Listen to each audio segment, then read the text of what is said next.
Now, how do you show the audio waveform in a Capcut on your iPad?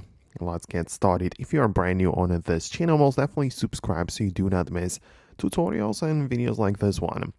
Well, on your iPad, it's Capcut. Open up, the regular projects as always. And right below, you'll be able to see that we have the ability to add audio layer. But if we want to check out the audio like wavelengths of the actual clip, well, there isn't any method of doing that right away. What we have to do instead is to click on the clip like this, go to the options below and choose the ability to extract audio from the clip, right? So we will have the ability to extract it like that. It will be separated from it below and we'll be able to see the wavelengths and we'll be able to basically just like make edits or change the add effects to the audio separately from the video clip, right? So these two are now separated.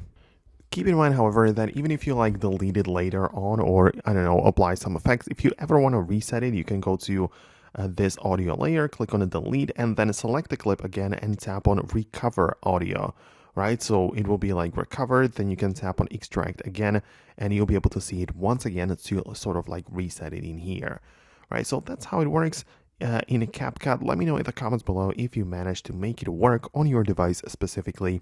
I'm going to wrap up the video right now. Thanks a lot for watching, and I'll see you later in the next tutorials as well.